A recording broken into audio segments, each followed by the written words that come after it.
ಶಾಸಕ ವಿಶ್ವಣ್ಣರಿಗೆ ಇಲ್ಲಿಯವರೆಗೂ ಹೋರಾಟ. ಮೇಡಮ್ ಇದು ಸುಮಾರು 15ಕ್ಕಿಂತ 1000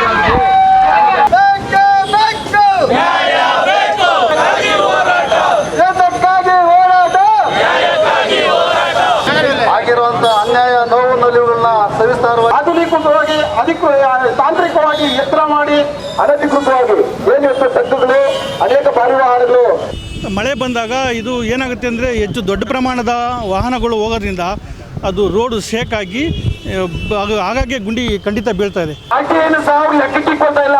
ಅವರು ಪುರಸಭೆಗೆ ಆರ್ಟಿಐ ಕೊಟ್ಟಿರ್ತಕ್ಕಂಥ ಕಾರ್ಯಕರ್ತ ನಾನೇ. ಆನೇಕಲ್ ತಾಲೂಕು ಇಡೀ ಕರ್ನಾಟಕದಲ್ಲಿ ಇವತ್ತು ಗಾಂಜಾಗೆ ಹೆಸರುವಾಸಿ ಆಗ್ತಾ ಇದೆ ಅಂತ ಹೇಳಿದ್ರೆ ನಮ್ಮ ಆನೇಕಲ್ ಪೊಲೀಸ್ ಇಲಾಖೆ ಇರ್ಬೋದು. ಏನ್ರಿ ಮಾಡ್ತಾ ಇದ್ರಿ ನೀವು ಪುರಸಭೆ ಅಧಿಕಾರಿಗಳು? ಕ್ರಮ ತಗೊಳ್ಳೋಣ ಅಂತೆಲ್ಲ ಹೇಳಿದ್ದಾರೆ. ಈಗ ನಿನ್ನೆಯಿಂದ ಸ್ವಲ್ಪ ಜಾಸ್ತಿ ವೆಹಿಕಲ್ ಬಂದಿದ್ದಾವೆ. ಆನೇಕಲ್ ತಾಲೂಕಿನಾದ್ಯಂತ ಗುಂಡಿಗಳದೇ ಕಾರ್ಬಾರು. ಒಂದು ಗ್ರಾಮದಿಂದ ಮತ್ತೊಂದು ಗ್ರಾಮಕ್ಕೆ ಹೋಗ್ಬೇಕು ಅಂತಂದ್ರೆ ಗುಂಡಿಗಳನ್ನ ದಾಟಿ ಹೋಗ್ಬೇಕು. ರಸ್ತೆಗಳೆಲ್ಲವೂ ಕೂಡ ಗುಂಡಿಗಳಲ್ಲಿದೆಯಾ, ಗುಂಡಿಗಳಲ್ಲೇ ರಸ್ತೆಗಳನ್ನ ಮಾಡಲಾಗಿದೆಯಾ ಎನ್ನುವಷ್ಟರ ಮಟ್ಟಿಗೆ ಆನೇಕಲ್ ತಾಲೂಕಿನಲ್ಲಿ ಸಂಪೂರ್ಣವಾಗಿ ರಸ್ತೆಗಳು ಹಾಳಾಗಿದೆ. ಇನ್ನು ಆನೇಕಲ್ ಪಟ್ಟಣದಲ್ಲಂತೂ ದ್ವಾರ ಬಾಗಿಲಿನಿಂದ ಹಿಡಿದು ಎಲ್ಲ ಸರ್ಕಾರಿ ಕಚೇರಿಗಳಿಗೆ ಮತ್ತೆ ಎಲ್ಲ ರಸ್ತೆಗಳು ಕೂಡ ಹಾಳಾಗಿದೆ ಗುಂಡಿಗಳಿಂದ. ಇತ್ತೀಚೆಗಷ್ಟೇ ಒಂದು ಪ್ರಾಣ ಸ್ಥಳದಲ್ಲಿಯೇ ಹಾರು ಹೋಯಿತು, ಮತ್ತೊಂದು ಪ್ರಾಣ ಸಾವು ಬದುಕಿನ ನಡುವೆ ಹೋರಾಟ ನಡೆಸಿದೆ. ಇದೀಗ ಆನೇಕಲ್ ಪಟ್ಟಣದಲ್ಲಿರುವಂತಹ ಗುಂಡಿಗಳ ವಿರುದ್ಧ ಸಮರ ಸಾರಿರುವಂತಹ ಬಿಜೆಪಿಯವರು ಆನೇಕಲ್ ಪಟ್ಟಣದ ಚೌಡರೆಡ್ಡಿ ವೃತ್ತದಲ್ಲಿ ಪ್ರತಿಭಟನೆಯನ್ನು ನಡೆಸಿದರು ಮತ್ತು ಆಡಳಿತಾರೂಢ ಪಕ್ಷದ ವಿರುದ್ಧ ಘೋಷಣೆಗಳನ್ನು ಹಾಕಿ ಆಕ್ರೋಶವನ್ನ ವ್ಯಕ್ತಪಡಿಸಿದರು. ಯಮದೂತನ ರೂಪದಲ್ಲಿ ಇಲ್ಲಿನ ನಾಯಕರು ವರ್ತಿಸ್ತಾ ಇದ್ದಾರೆ ಮತ್ತು ಇವರೆಲ್ಲರೂ ಕೂಡ ಜವರಾಯರಾಗಿದ್ದಾರೆ, ಪ್ರಾಣಗಳನ್ನ ಬಲಿ ತೆಗೆದುಕೊಳ್ತಿದ್ದಾರೆ. ಅಭಿವೃದ್ಧಿ ಎಲ್ಲವೂ ಕೂಡ ಮರ್ತೇ ಹೋಗಿದೆ, ರಸ್ತೆಗಳೆಲ್ಲವೂ ಕೂಡ ಗುಂಡಿಗಳಮಯ ಆಗಿದೆ ಅಂತೇಳಿ ಬಿಜೆಪಿ ಮುಖಂಡರುಗಳಾದಂತಹ ಬಿಜೆಪಿಯ ನಿಕಟಪೂರ್ವ ಬಿಜೆಪಿ ಅಭ್ಯರ್ಥಿಯಾಗಿದ್ದ ಉಲ್ಲಳ್ಳಿ ಶ್ರೀನಿವಾಸ್ ಅವರು, ಮಾಜಿ ಪುರಸಭೆಯ ಅಧ್ಯಕ್ಷರಾದಂತಹ BN ನಾಗರಾಜು, ಹಾಗೆಯೇ ಆನೇಕಲ್ ಪುರಸಭೆಯ ಸದಸ್ಯರಾದಂತಹ ಸುರೇಶ್ ಬಾಬು ಹಾಗೂ ಶ್ರೀನಿವಾಸ್ ಇನ್ನಿತರೆ ಮುಖಂಡರುಗಳು ಪ್ರತಿಭಟನೆಯಲ್ಲಿ ಭಾಗವಹಿಸಿದ್ದರು. ಹಾಗೆ ಆನೇಕಲ್ ಬಿಜೆಪಿಯ ಕಾರ್ಯದರ್ಶಿ ಆದಂತಹ ಭರತ್ ಇನ್ನಿತರರು ಕೂಡ ಪಾಲ್ಗೊಂಡಿದ್ದರು. ಈ ಒಂದು ಪ್ರತಿಭಟನೆಯಲ್ಲಿ ಸರ್ಕಾರಿ ಅಧಿಕಾರಿಗಳ ವಿರುದ್ಧ ಮತ್ತು ಜನಪ್ರತಿನಿಧಿಗಳ ವಿರುದ್ಧ ತೀವ್ರವಾದಂತಹ ಘೋಷಣೆಗಳನ್ನು ಹಾಕಿ ಆಕ್ರೋಶ ವ್ಯಕ್ತಪಡಿಸಿದ ಎಲ್ಲ ದೃಶ್ಯಗಳನ್ನ ನೋಡೋಣ ಬನ್ನಿ. ಶಾಸಕ ವಿಶ್ವಣ್ಣರಿಗೆ ಧಿಕ್ಕಾರ, ಧಿಕ್ಕಾರ. ಇಲ್ಲಿಯವರೆಗೂ ಹೋರಾಟ, ಯಾತಕ್ಕಾಗಿ ಹೋರಾಟ, ಧಿಕ್ಕಾರ. ಭಾರತ್ ಮಾತಾ ಕಿ ಧಿಕ್ಕಾರ. ಯಮಕೂಪಗಳನ್ನು ನಿರ್ಮಿಸಿರುವ ಕಾಂಗ್ರೆಸ್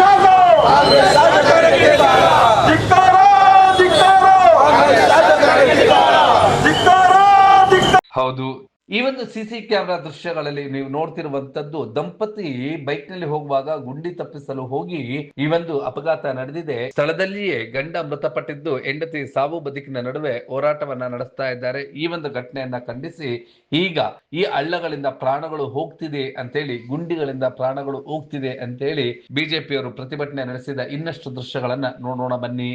ಭಾರತೀಯ ಜನತಾ ಪಾರ್ಟಿ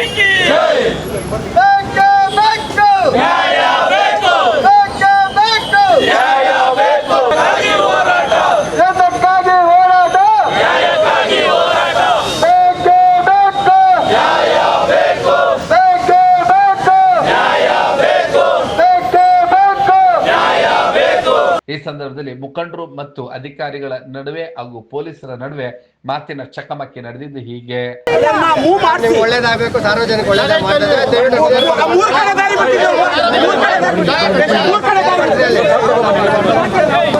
ಮತ್ತೆ ಚಂದಾಪುರ ಹಟ್ಟಿಬೆಲೆ ರೋಡ್ ಕಾಮಗಾರಿ, ರಸ್ತೆ ಕಾಮಗಾರಿ ನಡೀತಾ ಇರೋದ್ರಿಂದ ಈ ಕಡೆ ಬಂದಿದ್ದ ವೆಹಿಕಲ್ಗಳು ಬರ್ತಾ ಇದ್ದಾವೆ.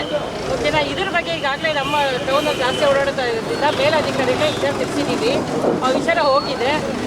ಹಾಗೂ ಈಗಲಾಗಿ ಏನಾದ್ರು ಬಂದು ಹೋಗೋ ಮಾಡಿದ್ರೆ ನಾವು ಅದ್ರ ಬಗ್ಗೆ ಆಕ್ಷನ್ ತಗೊಳ್ತೀವಿ, ಸಾಹೇಬ್ರು ಹೇಳಿದ್ದಾರೆ. ಆಯ್ತಾ ಮೇಡಮ್, ಒಂದ್ ನಿಮಿಷ ಮೇಡಮ್. ಈಗ ಇಲಾಖೆಯಲ್ಲಿ ಈಗಾಗಲೇ ವರದಿ ಆಗಿರೋ ಪ್ರಕಾರ ಕಳೆದ 6 ತಿಂಗಳಲ್ಲಿ ಎಷ್ಟು ಆಕ್ಸಿಡೆಂಟ್ ಆಗಿದೆ ಆನೇಕಲ್ ನಗರದಲ್ಲಿ, ಎಷ್ಟು ಸಾವಾಗಿದೆ? ಈ ಬಗ್ಗೆ ರಸ್ತೆ ಎಲ್ಲ ರಿಪೇರಿ ಆಗಿರೋದು ನಿಮಗೂ ಮೇಡಮ್, ಇದು ಸುಮಾರು 15ಕ್ಕಿಂತ 1000. ಇನ್ನು ಸ್ಥಳಕ್ಕೆ ಧಾವಿಸಿದಂತ ಆನೇಕಲ್ ಪುರಸಭೆಯ ಮುಖ್ಯ ಅಧಿಕಾರಿಗಳಿಗೆ ತೀವ್ರ ತರಾಟೆಗೆ ತೆಗೆದುಕೊಂಡ ಪರಿ ಹೀಗಿತ್ತು. ಈ ಕೆಲಸ ನಿರಂತರವಾಗಿ ನಡ್ಕೊಂಡ್ ಬರ್ತಾ ಇದ್ದು, ಈ ನಿನ್ನೆ ನಡೆದಂತಹ ದುರ್ಘಟನೆ ಅದನ್ನ ಕಂಡವರಿಗೆ ಎದೆ ನಡುಕ ಆಗೋ ರೀತಿಯಲ್ಲ ಇದೆ. ಈ ಘಟನೆಗಳನ್ನ ಯಾವುದೇ ಅಧಿಕಾರಿ ಗಮನ ಹರಿಸ್ತಾ ಇಲ್ಲ, ಗಮನ ಹರಿಸುವಂತ ಕೆಲಸಕ್ಕೆ ಹೋಗ್ತಾ ಇಲ್ಲ. ಅಲ್ಲಿ ಮೂಲವಾದ ಸಮಸ್ಯೆ ಏನಿದೆ, ಅಲ್ಲಿ ಒಂದು ಇದಿದೆ, ರಸ್ತೆ ಅಡ್ಡ ಚರಂಡಿ ಇದೆ. ಆ ಅಡ್ಡ ಚರಂಡಿನ ಆಧುನಿಕವಾಗಿ ತಾಂತ್ರಿಕವಾಗಿ ಎತ್ತರ ಮಾಡಿ ಅದನ್ನ ಕೆಲಸ ಮಾಡಿದ್ರೆ ಆ ಘಟನೆಗಳಲ್ಲಿ ನಡೆಯೋದಿಲ್ಲ. ಆದ್ರೆ ಅಧಿಕಾರಿಗಳು ಅದನ್ನ ನೋಡಿದಿರ ಅಲ್ಲಿ ಹೋಗೋದು, ಸ್ವಲ್ಪ ಮಣ್ಣು ಹಾಕೋದು, ಯಾರಾದ್ರೂ ಗಲಾಟೆ ಮಾಡಿದಾಗ ಮಳೆ ಬಿದ್ದಾಗ ಒಂದು ಸ್ವಲ್ಪ ಮಣ್ಣು ಹಾಕೋದು, ಸುಮ್ಮನೆ ಆಗೋದು, ಅದು ನಿರಂತರವಾಗಿ ನಡೀತಾನೆ ಇದೆ. ಆದ್ರೆ ದ್ವಿಚಕ್ರ ವಾಹನಗಳವರು ಅಲ್ಲಿ ಹೋದಾಗ ಸ್ವಲ್ಪ ಸ್ಲಿಪ್ ಆದ್ರೆ ದೊಡ್ಡ ದೊಡ್ಡ ಗಾಡಿಗಳ ಕೆಳಗಡೆ, ಚಕ್ರಗಳ ಕೆಳಗಡೆ ಸಿಕ್ಕಿ ಸಾಯ್ತಾ ಇದ್ದಾರೆ. ನಿನ್ನೆ ಆ ಮಹಿಳೆ ರೋದನೆಯನ್ನ ನೋಡಿದ್ರೆ, ಆ ಮಹಿಳೆ ರೋದನೆ ಯಾರ್ಯಾರು ಚುನಾಯಿತ ಪ್ರತಿನಿಧಿಗಳಿದ್ದಾರೆ, ಯಾರ್ಯಾರು ಜವಾಬ್ದಾರಿ ಇದ್ದಾರೆ, ಆ ಎಮ್ಮನ ಆದೇಶವಿದ್ರೂ ಸಹ ಬೆಳಿಗ್ಗೆ 8 ಗಂಟೆಯಿಂದ ರಾತ್ರಿ 10 ಗಂಟೆವರೆಗೆ ಯಾವುದೇ ಬೃಹತ್ ವಾಹನಗಳು ಆನೇಕಲ್ ನಗರಕ್ಕೆ ಪ್ರವೇಶಿಸಬಾರದು ಅನ್ನುವಂತ ನಿರ್ಬಂಧ ಇದ್ರೂ ಸಹ ಆನೇಕಲ್ ನಗರಕ್ಕೆ ಅನಧಿಕೃತವಾಗಿ ಏನೆಷ್ಟು ಟ್ರಕ್ಗಳು, ಅನೇಕ ಭಾರಿ ವಾಹನಗಳು ಇಲ್ಲಿ ಸಂಚರಿಸ್ತಾ ಇದೆ. ಪ್ರತಿಯೊಂದು ಸಾವು ನೋವಿನ ಹಿಂದೆಗಡೆ ಕೇವಲ ಬೃಹತ್ ಗಾತ್ರದ ವಾಹನಗಳ ಕಾರಣ ಆಗಿದೆ. ಇಲಾಖೆಗಳು ಕಣ್ಮುಚ್ಚಿಕೊಂಡಿದೆ. ಇದರೊಳಗಡೆ ಯಾರು ಶಾಮೀಲಾಗಿದ್ದಾರೆ, ಅದರಂತಲ್ಲೇ ಯಾಕೆ ಬೃಹತ್ ಗಾತ್ರದ ಟ್ರಕ್ಗಳು ಓಡಾಡ್ತಾ ಇದೆ, ಇವೆಲ್ಲದಕ್ಕೂ ಕೂಡ ಪೊಲೀಸ್ ಇಲಾಖೆ ಕೂಡಲೇ. ಇನ್ನು ಈ ಒಂದು ಪ್ರತಿಭಟನೆಯಲ್ಲಿ ಪಾಲ್ಗೊಂಡಿದ್ದ ಇನ್ನಷ್ಟು ಜನ ಆಕ್ರೋಶ ವ್ಯಕ್ತಪಡಿಸಿದ್ದು ಹೀಗೆ. ಕೊಟ್ರೆ 45 ದಿನ ಮಾತ್ರ ಇರುತ್ತೆ ಕಾಲಾವಕಾಶ, ಉತ್ತರ ಕೊಡಬೇಕು. ಆದ್ರೆ RTI ಕೂಡ ನಮ್ಮ ಪುರಸಭೆಯವರು RTIನ ಸಹ ಅವ್ರು ಲೆಕ್ಕಕ್ಕೆ ಕೊಡ್ತಾ ಇಲ್ಲ. ಅವರು ಪುರಸಭೆಗೆ RTI ಕೊಟ್ಟಿರ್ತಕ್ಕಂಥ ಕಾರ್ಯಕರ್ತ ನಾನೇ. ಅದು ಟೈಮ್ ಮುಗಿದೆ. ಏನು ಈ ಕ್ರೆಷರ್ಗಳಲ್ಲಿ ಮರಳು ಮಾಫಿಯಾ ಕ್ರೆಷರ್ಗಳಿಂದ ಬರ್ತಾ ಇದೆ ವೆಹಿಕಲ್ಗಳು, ಮೇಲೆ ಅದಕ್ಕೆ ಟಾರ್ಪಲ್ ಹಾಕೊಂಡು ಒಂದು ನಗರ ವ್ಯಾಪ್ತಿಯಲ್ಲಿ ಬರುವಂತ ಒಂದು ಸುಸರ್ಜಿತವಾದಂತ ವ್ಯವಸ್ಥೆ ನಮ್ಮ ಪೊಲೀಸ್ ಇಲಾಖೆ ಕಲ್ಪಿಸ್ಕೊಡ್ಬೇಕು. ಯಾಕಂದ್ರೆ ಆ ಧೂಳಿಂದ ಕಣ್ಣಿಗೆ ಹೋಗಿ ವಾಹನ ಸವಾರರು ಆಕ್ಸಿಡೆಂಟ್ ಆಗ್ತಾ ಇರ್ತಕ್ಕಂಥದ್ದು ನಾವು ನೋಡ್ತಾ ಇದ್ದೀವಿ. ಯಾಕಂದ್ರೆ ಕ್ರೆಷರ್ಗಳಲ್ಲಿ ವಾಹನ ಮಾಲೀಕರು ಹಾಗೂ ಕ್ರೆಷರ್ ಮಾಲೀಕರು ಇವ್ರಿಗೆ ಯಾವುದೋ ಸಂತಿಂಗ್ ಕೊಡ್ತಾರೆ, ಯಾವುದೋ ಒಂದು ಪಿಡಿಗಾಸ್ನ ಆಸೆಗೆ. ಅದು ನಗರದ ಒಂದು ಕಾಲ ಇತ್ತು, ಹೆಣ್ಣು ಮಕ್ಕಳು ರಸ್ತೆಯಲ್ಲಿ ಓಡಾಡಬೇಕು ಅಂದ್ರೆ ಕಷ್ಟ ಆಗುತ್ತೆ ಅನ್ನೋದು. ಇವತ್ತು ಗಂಡಸರು ಆನೇಕಲ್ ತಾಲೂಕಲ್ಲಿ ಓಡಾಡಬೇಕಂದ್ರೆ ಕಷ್ಟ ಆಗಿದೆ. ಅಷ್ಟು ಗಾಂಜಾ ಯುವಕರು ಆಗ್ತಾ ಇದ್ದಾರೆ. ಆನೇಕಲ್ ತಾಲೂಕು ಇಡೀ ಕರ್ನಾಟಕದಲ್ಲಿ ಇವತ್ತು ಗಾಂಜಾಗೆ ಹೆಸರುವಾಸಿ ಆಗ್ತಾ ಇದೆ ಅಂತ ಹೇಳಿದ್ರೆ ನಮ್ಮ ಆನೇಕಲ್ ಪೊಲೀಸ್ ಇಲಾಖೆ ಇರ್ಬೋದು, ಅವ್ರ ಆಡಳಿತ ವರ್ಗಕ್ಕೆ ನಾಚಿಕೆ ಆಗ್ಬೇಕು ಅಂತ ನಾನು ಹೇಳಲಿಕ್ಕೆ ಇಷ್ಟಪಡ್ತೀನಿ. ಆ ಗಾಂಜಾ ಕುಡ್ಕೊಂಡು ಬಂದಿರೋಂತ ನನ್ನ ಮಕ್ಕಳು ಕರ್ಕೊಂಡೋಗಿ ಪೊಲೀಸ್ ಸ್ಟೇಷನ್ ಸೇರಾಕಿ ಗುಂಡಿಸ್ತಾರ್ರಿ. ಇದೇ ಇವತ್ತು ಅವ್ರಿಗೆ ಇನ್ನೆಲ್ಲಿಂದ ಭಯ ಬರಬೇಕು. ಈ ರೀತಿ ಒಂದು ವ್ಯವಸ್ಥೆ ಕೆಟ್ಟು ತುರ್ನಾವ ಹಿಡಿದು ಹಾಳಾಗ್ತಾ ಇದೆ. ಎಲ್ಲಿಂದ ನಾವು ನಿಲ್ಬೇಕು ಅಂದ್ರೆ ಬೆಳಗ್ಗೆಯಿಂದ ಸಾಯಂಕಾಲ ಅಂಗಡಿ ಇಟ್ಕೊಂಡು ಮಾರಾಟ ಮಾಡ್ತಾ ಇದಾರೆ. ಏನ್ರಿ ಮಾಡ್ತಾ ಇದ್ರಿ ನೀವು ಪುರಸಭೆ ಅಧಿಕಾರಿಗಳು? ನಾಟ್ಯ ಮಾನ ಮರ್ಯಾದೆ ಏನಾದ್ರು ಇದೆಯೇನ್ರಿ ನಿಮ್ಗೆ? ದಯವಿಟ್ಟು ನೇರವಾಗಿ ಹೇಳ್ತಾ ಇದ್ದೀವಿ, ನೀಟಾಗಿ ಆಗಿರುವಂತ ಅನ್ಯಾಯ, ನೋವು ನಲಿವುಗಳನ್ನ ಸವಿಸ್ತಾರವಾಗಿ ಹೇಳಿದ್ದಾರೆ. ನಾನು ಒಂದೇ ಹೇಳಲಿಕ್ಕೆ ಬಯಸ್ತೇನೆ, ಈ ಕ್ಷೇತ್ರದ ಶಾಸಕರಾದಂಥ ಶಿವಣ್ಣ. ಇದೇ ಸಂದರ್ಭದಲ್ಲಿ ಸಬ್ ಇನ್ಸ್ಪೆಕ್ಟರ್ ಆಗಿದ್ದಂತಹ ಮುನಿರತ್ನಮ್ಮ ಅವರವರು ಕೂಡ ಪ್ರತಿಭಟನಾಕಾರರನ್ನ ಸಮಾಧಾನ ಪಡಿಸಲು ಯತ್ನಿಸಿದ್ದು ಹೀಗೆ. ಅದು PWD ರಸ್ತೆಗಳ್ಯಾವು, ರಸ್ತೆ ಅಭಿವೃದ್ಧಿ ನಿಗಮ ಅದಕ್ಕಿಂತ ಹೆಚ್ಚಿನ ಪ್ರಮಾಣದ ರಸ್ತೆ ಅಭಿವೃದ್ಧಿ ನಿಗಮದ ಯಾವುವು, ಪುರಸಭೆಯ ರಸ್ತೆ ಯಾವುವು, ತಾಲೂಕು ರಸ್ತೆಗಳು ಯಾವುವು ಅಂತ ಈ ಥರ ಎಲ್ಲ ಇರ್ತವೆ. ಆ್ಯಕ್ಚುಲಿ ಈ ರಸ್ತೆಯಲ್ಲಿ ನಾವು ಸುಮಾರು ಕಳೆದ 6 ತಿಂಗಳಿಂದ 2 ಬಾರಿ ಟಾರನ್ನು ಮುಚ್ಚಿದ್ದೀವಿ. ಮತ್ತು ಎಲ್ಲೆಲ್ಲಿ ಗುಂಡಿ ಬೀಳ್ತಿದೆ ಅದನ್ನು ಕೂಡ ನಾವು ಹಾಕ್ಸ್ತಾ ಇದ್ದೀವಿ. ಆದರೆ ಏನಾಗಿದೆ ಅಂದರೆ ಈಗ ಮಳೆ ಬಂದಾಗ ಇದು ಏನಾಗುತ್ತೆ ಅಂದರೆ ಹೆಚ್ಚು ದೊಡ್ಡ ಪ್ರಮಾಣದ ವಾಹನಗಳು ಹೋಗೋದ್ರಿಂದ ಅದು ರೋಡು ಶೇಕಾಗಿ ಆಗಾಗ್ಗೆ ಗುಂಡಿ ಖಂಡಿತ ಬೀಳ್ತಾ ಇದೆ.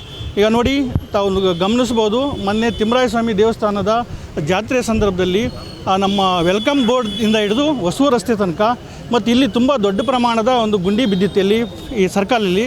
ಅದನ್ನು ಕೂಡ ನಾವು ಮುಚ್ಚಿದ್ದೀವಿ. ಆದರೆ PWD ಕೂಡ ಹೇಳಿದ್ದೀವಿ, ರಸ್ತೆ ಅಭಿವೃದ್ಧಿ ನಿಗಮದವ್ರಿಗೆ ಹೇಳಿದ್ದೀವಿ, ಅವರೇನೋ ಹೊಸ ರಸ್ತೆ ಮಾಡ್ತೀವಿ ಅಂತ ಹೇಳಿದ್ದಾರೆ. ಮಾನ್ಯ ಶಾಸಕರು ಕೂಡ ಈ ವಿಷಯವಾಗಿ ಮೀಟಿಂಗ್ ಮಾಡಿದರು. ಆವಾಗ ನಾವೇನು ಇಷ್ಟರಲ್ಲೇ ಅದನ್ನೆಲ್ಲ ರಸ್ತೆ ಮಾಡ್ತೀವಿ ಸರ್ ಅಂತ ಹೇಳಿದರು, ಅವರು ಮಾಡಿಲ್ಲ. ಆದರೂ ಕೂಡ ಈಗ ಸಾರ್ವಜನಿಕರ ಕೋರಿಕೆಯಂತೆ, ಈ ಜನರ ಪಟ್ಟಣದ ನಿವಾಸಿಗಳ ಒಂದು ಇದರಂತೆ ನಾವು ಖಂಡಿತವಾಗೂ ಕೂಡ ಹಾಗಾಗಿ ನಾವು ಗುಂಡಿ ಮುಚ್ತಾ ಇದ್ದೀವಿ. ನಮ್ಮದು ಏನಾಗುತ್ತೆ ಅಂದರೆ ಅದು ಒಂದೊಂದು ಸತಿ ಡೂಪ್ಲಿಕೇಟ್ ಆಗೋ ಸಂದರ್ಭಗಳಿರ್ತವೆ ಅಂತ ಹೇಳ್ಬಿಟ್ಟು ನಾವು ದೊಡ್ಡ ಪ್ರಮಾಣದ ವರ್ಕನ್ನು ತಗೊಂಡಿಲ್ಲ. ಈಗ ಮಾನ್ಯ ಆಡಳಿತಾಧಿಕಾರಿಗಳಿದ್ದಾರೆ, ನಮ್ಮ ಮೇಲಧಿಕಾರಿಗಳಿದ್ದಾರೆ, ಮಾನ್ಯ ಶಾಸಕರು ಇವ್ರ ಜೊತೆ ನಾವು ಸಮಾಲೋಚಿಸಿ ಇದೇನಾದರೂ ಕೂಡ ಅವರು ಏನಿದು ರಸ್ತೆ ಅಭಿವೃದ್ಧಿ ನಿಗಮ KRDLಗೆ ಬರುತ್ತೆ, ಕರ್ನಾಟಕ ರಸ್ತೆ ಡೆವಲಪ್ಮೆಂಟ್ ಅಥಾರಿಟಿ, ಅವ್ರೇನು ಮಾಡ್ತಾರೋ ಇಲ್ಲ ನಾವೇ ಮಾಡಬೇಕು. ಈಗ ಖಂಡಿತವಾಗೂ ನೋಡಿ ಸರ್, ಈಗ ತಾವು ಹೇಳ್ತಾ ಇದ್ದೀರಾ ಮೊನ್ನೆ ಪೊಲೀಸ್ ಇಲಾಖೆಯವರು ಜೊತೆ ಸಮಾಲೋಚಿಸಿದ್ದೀವಿ. ಈಗ ನಾವು ಇವತ್ತು ಕೂಡ ನಾಳೆ ಹೋಗಿ ಸಮಾಲೋಚನೆ ಮಾಡ್ತೀವಿ. ಆಗಿರೋ ಅಪಘಾತ ಅದು ಗುಂಡಿಯಿಂದ ಆಗಿರೋದಲ್ಲ, ಅದು ಅಚಾತುರ್ಯವಾಗಿ ಆಗಿರೋಂಥದ್ದು. ನೀವು ಆನೇಕಲ್ ತಾಲೂಕಲ್ಲಿ ಮಾತ್ರ ನೀವು ಮಾಡೋ ರಸ್ತೆ ಕಾಮಗಾರಿಗಳು ಯಾಕೆ ಇಷ್ಟು ಕಳಪೆ ಆಗಿರ್ತದೆ? ಇಲ್ಲಿ ಎಷ್ಟು ಭ್ರಷ್ಟಾಚಾರ ನಡೀತದೆ, ಎಷ್ಟು ಬ್ರೈಬ್ ಹೋಗ್ತಾ ಇದೆ, ಎಷ್ಟು ಯಾರ್ಯಾರು ಕೊಡ್ತಾ ಇದ್ದೀರಾ, ಅದನ್ನ ಮಾಧ್ಯಮಗಳಿದ್ದಾರೆ ಮುಂದೆ ಹೇಳಿ. ನೋಡಿ ಸರ್, ಯಾಕೆ ನಿಮ್ಮ ಕಾಮಗಾರಿ ಮಾತ್ರ ಕಳಪೆ ಆಗ್ತದೆ? ಯಾಕೆ ಕಳಪೆ ಎಲ್ಲ ಸುಳ್ಳು ಕಳಪೆ ನೀವು ಮಾಡ್ತೀರಾ? ಯಾರು ಹೊಣೆ? ನಮ್ಮ ಟ್ಯಾಕ್ಸ್ ಸರ್ ಕಟ್ಟೋದು. ಒಂದು ನಿಮಿಷ, ನೀವು ಇದರಿಂದ ಯಾರ್ಯಾರು ಇದ್ದಾರೆ ಬಹಿರಂಗ ಪಡಿಸಿ ಒಂದ್ಸರಿ. ನೀವು ಮೊನ್ನೆ ಈಗ ಮಾತಾಡ್ತಾ ತಾವು ಹೇಳಿದ್ರಿ ಜಾತ್ರೆ ಆಗಿನ 5-6 ತಿಂಗಳಾಗಿಲ್ಲ, ಜಾತ್ರೆಗೆ ತಾರ ಹಾಕಿರೋದು. ಕಳಪೆ ಕಾಮಗಾರಿ ಹೆಂಗಾಯ್ತು? ಇದ್ರ ಕ್ವಾಲಿಟಿ ಚೆಕ್ ಮಾಡೋರು ಯಾರು? ಯಾರು ಉತ್ತರ ಇದಕ್ಕೆ ನಾನು ಸ್ಪಷ್ಟವಾಗಿ ನಿಮಗೆ ಹೇಳ್ತಾ ಇದ್ದೀನಿ ಸರ್. ಖಂಡಿತವಾಗೂ ನಾವು ಗುಂಡಿ ಮುಚ್ಚಿದ್ದು ನೋಡಿ ಸರ್, ಜಾತ್ರೆ ಸಂದರ್ಭದಲ್ಲಿ ಗುಂಡಿ ಮುಚ್ಚಿರೋ ಯಾವ ಕಿತ್ತಿಲ್ಲ. ಇದು ಹೊಸ ದೊಡ್ಡ ದೊಡ್ಡ ವಾಹನಗಳು ಓಡಾಡೋದ್ರಿಂದ ಮಳೆ ಬಂದಾಗ ಹೊಸ ಕೇಳ್ತಾ ಇದೆ. ಮಾಡ್ತೀವಿ ಸರ್,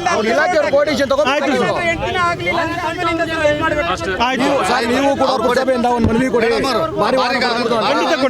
ಹೊಸೂರು ರೋಡ್ ರಿಪೇರಿ ಆಗ್ತಾ ಇದೆಯಲ್ವಾ, ಕಾಮಗಾರಿ ನಿಮಗೆ ಎಲ್ಲ ಗೊತ್ತಿದೆ, ರಸ್ತೆ ಕಾಮಗಾರಿ.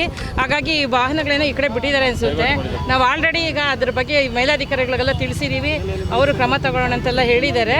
ಈಗ ನಿನ್ನೆಯಿಂದ ಸ್ವಲ್ಪ ಜಾಸ್ತಿ ವೆಹಿಕಲ್ ಬಂದಿದ್ದಾವೆ, ಅದೇ ನಿನ್ನೆಯಿಂದ ನಾವು ಮಾತುಕತೆ ನಡೆಸ್ತಾ ಇದ್ದೀವಿ. ಆ ಥರ ಏನಾದರೂ ಅಕ್ರಮವಾಗಿ ಎಲ್ಲ ಬಂದೋದ್ರೆ ಅದ್ರ ಮೇಲೆ ನಾವು ಸೂಕ್ತ ಕ್ರಮ ಜರುಗಿಸ್ತೀವಿ. ಬೆಳಗ್ಗೆ 8 ಗಂಟೆಯಿಂದ ರಾತ್ರಿ 10 ಗಂಟೆ ಖಂಡಿತ. ಈಗ ನಾವು ನೋಡಿ, ಈಗಾಗಲೇ ನಿಮಗೂ ಎಲ್ಲ ಗೊತ್ತಿದೆ, ಪೊಲೀಸ್ ಎಲ್ಲ ಮೆನ್ನೆಲ್ಲ ಆಗ್ತಾ ಇದ್ದೀವಿ, ಮೆನ್ ಶಾರ್ಟೇಜು, ಎಲ್ಲ ಕಡೆ ಬಂದೋಬಸ್ತ್ ಬೇರೆ ಜಾಸ್ತಿ ಇದ್ದಾವೆ.